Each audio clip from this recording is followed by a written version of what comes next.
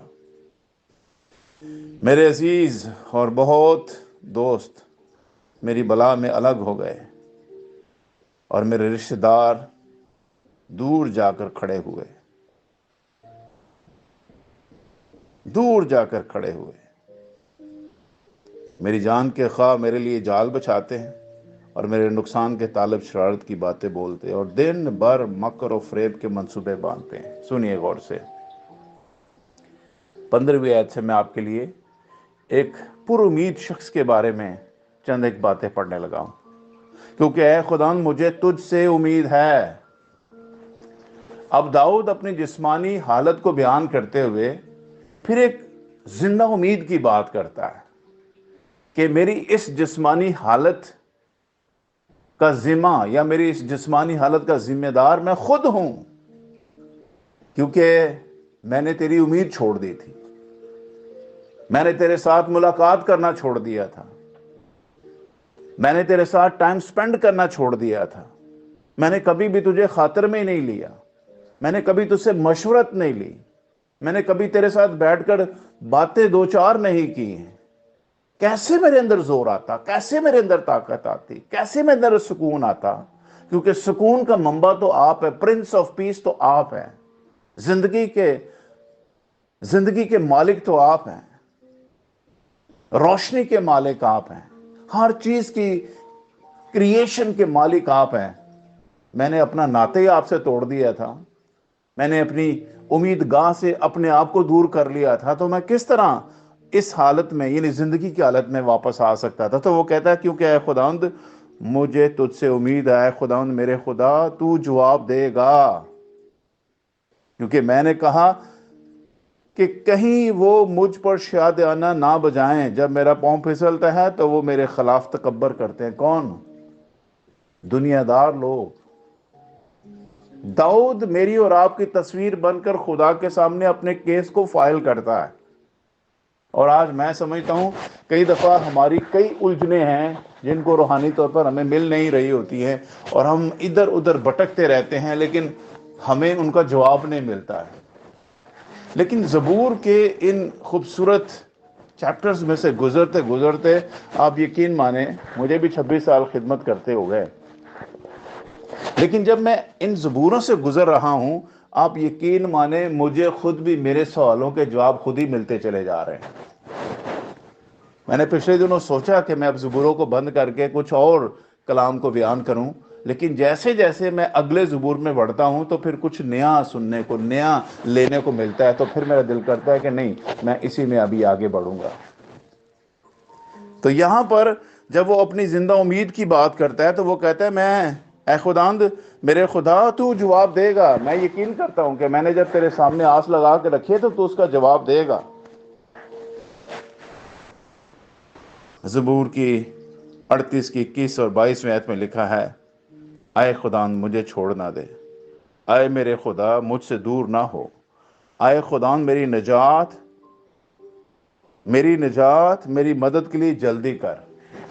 میری نجات اور میری مدد کے لیے کیا کر؟ جلدی کر. یہ ہے انسان کی خوشی اور شادمانی کا سامان.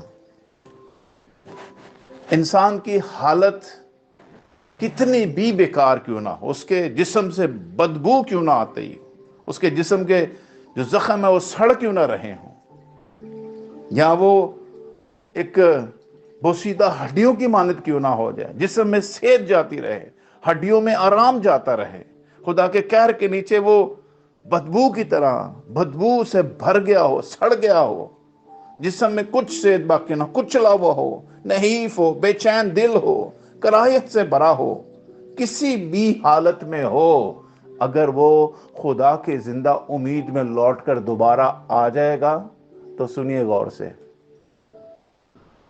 زندگی کو انجوائے کرے گا. بائبل مقدس میں واپس لوٹنے کے لیے نئے عہد نامے کی طرف ہم بڑھتے ہیں، اور نئے عہد نامے میں آپ کے سامنے رومیو 10واں باب پڑھنا چاہتا ہوں، اور اس کی چند آیتیں میرے اور آپ کے لیے بہت ہی نہایت ضروری ہیں، جن کو سمجھنے کے وسیلہ سے ہم ہمیشہ کی زندگی کی اور بڑھ سکتے ہیں. لکھا ہے، چنانچہ موسیٰ نے یہ لکھا ہے کہ جو شخص اس راست بازی پر عمل کرتا ہے جو شریعت سے ہے وہ اسی کی وجہ سے زندہ رہے گا، مگر جو راست بازی ایمان سے ہے وہ یوں کہتی ہے کہ تو اپنے دل میں یہ نہ کہے کہ آسمان پر کون چڑھے گا یا مسیح کے اتار لانے کو، یا گھراؤ میں کون اترے گا، یعنی مسیح کو مردوں میں سے جلا کر اوپر لانے کو، بلکہ کیا کہتی ہے یہ کہ کلام تیرے نزدیک ہے، بلکہ تیرے منہ اور تیرے دل میں ہے. یہ وہی ایمان کا کلام ہے جس کی ہم منادی کرتے ہیں کہ اگر تو اپنی زبان سے یسوع کے خداوند ہونے کا اقرار کرے اور اپنے دل سے ایمان لائے کہ خدا نے اسے مردوں میں سے جلایا یعنی زندہ کیا، تو لکھا ہے تو نجات پائے گا. کیونکہ راست بازی کے لیے ایمان لانا دل سے ہوتا ہے اور نجات کے لیے اقرار منہ سے کیا جاتا ہے. چنانچہ کتاب مقدس یہ کہتی ہے کہ جو کوئی اس پر ایمان لائے گا وہ شرمندہ نہ ہوگا. انسانی خصلت اور انسانی دکھوں اور مصیبتوں اور کٹھالیوں سے گزرے ہوئے انسان کی زندگی کا دار و مدار صرف اور صرف خدا کے بیٹے یسوع مسیح کے ایمان لانے پر ہے. لکھا ہے پھر وہ شرمندہ نہ ہوگا، پھر وہ اپنے آپ کو کچلا ہوا محسوس نہیں کرے گا، پھر وہ اپنے اندر اپنے جسم کی بدبو کو نہیں دیکھ پائے گا، پھر وہ اپنے اندر ٹوٹی ہوئی ہڈیوں